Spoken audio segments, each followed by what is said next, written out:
Hola a todos et bienvenue dans cette nouvelle vidéo de grammaire dans laquelle on va parler de la costumbre en espagnol, c'est-à-dire indiquer l'habitude en espagnol. Alors pour indiquer l'habitude, il nous faut deux tournures. Ces deux tournures, elles sont plutôt simples en réalité. La première tournure, ça va être tener la costumbre de. Costumbre veut dire habitude, donc traduit littéralement par avoir l'habitude de. Et la deuxième tournure grammaticale qu'on va étudier aujourd'hui, c'est soler. Alors, commençons par tener la costumbre de. Tener la costumbre de va s'accompagner de l'action. Pour indiquer avoir l'habitude de, il faut conjuguer le verbe tener, qui peut être conjugué à n'importe quelle personne et à n'importe quel temps. À cette tournure, on va rajouter un verbe d'action à l'infinitif qui va se rajouter juste après le de. Ce qui va nous donner, par exemple, des phrases assez simples comme tengo la costumbre de cantar, j'ai l'habitude de chanter. Tienes la costumbre de dormir tarde, tu as l'habitude de dormir tard. Tiene la costumbre de estudiar mucho, il a l'habitude d'étudier beaucoup, ou elle a l'habitude d'étudier beaucoup, ou vous, avec usted, avez l'habitude d'étudier beaucoup. Tenemos la costumbre de hablar en clase, nous avons l'habitude de parler en classe. Tenéis la costumbre de cocinar, vous avez l'habitude de cuisiner. Ou tienen la costumbre de hablar espagnol, ils ont l'habitude de parler en espagnol, elles ont l'habitude de parler en espagnol, ou avec ustedes, vous avez l'habitude de parler en espagnol. Alors on constate, nous allons conjuguer le verbe tener, il peut être conjugué ici, donc il est conjugué au présent indicatif, mais je peux très bien aussi le conjuguer à d'autres temps, à l'imparfait, le passé simple, etc. Je vais bien préciser la costumbre de, et ensuite je vais rajouter mon verbe d'action à l'infinitif, juste après le de. Donc cette tournure, elle est super importante.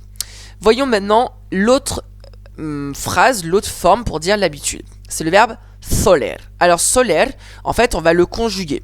On va le conjuguer à la personne qui a l'habitude de faire l'action. Et à soler, on va lui rajouter directement après le verbe d'action à l'infinitif. En soi, pour résumer, soler, c'est une grosse contraction de tener la costumbre de. Tener la costumbre de va être résumé par soler. Alors attention, l'erreur la plus fréquente que l'on trouve, c'est en général des gens qui vont dire soler de. Non, soler n'a pas de de. En fait, il faut considérer que le de et la costumbre de sont à l'intérieur de soler. C'est-à-dire que les 5 lettres de soler, en fait, veulent dire à L5 tener la costumbre de. À ce soler, il faut avoir une règle hyper importante en tête, celle que soler ne peut pas se conjuguer ni au futur, ni à l'impératif, que ce soit l'impératif affirmatif ou négatif. On ne peut pas conjuguer le verbe soler au futur ou à l'impératif. Si je veux donner une tournure de j'aurai l'habitude de, par exemple, je passerai par tener la costumbre avec mon tener conjugué au futur. Alors, quelques petits exemples. Si je prends la phrase tengo la costumbre de cantar et que je veux le dire avec soler, eh bien j'ai juste à conjuguer le soler à la première personne de l'indicatif, à la première personne du singulier au présent de l'indicatif. Suelo cantar. D'accord ? C'est très simple, c'est que 2 mots, mais c'est comme ça que ça va se former. Tengo la costumbre de cantar, suelo cantar. Deuxième exemple, tienes la costumbre de dormir tarde. Je veux dire cette phrase avec le verbe soler. Aucun problème, je vais conjuguer le verbe soler à la deuxième personne du singulier présent indicatif. Sueles dormir tarde. Verbe soler, verbe d'action et le complément. Sueles dormir tarde. On va passer maintenant à l'imparfait de l'indicatif. Alors ici, je vois la forme tenía la costumbre de hablar.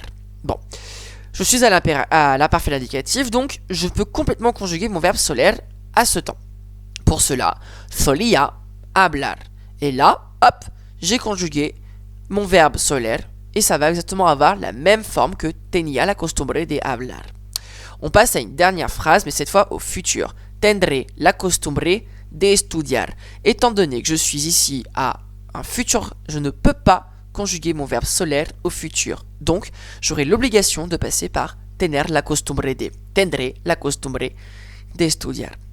Voilà, c'est tout pour la forme donc de la coutume en espagnol.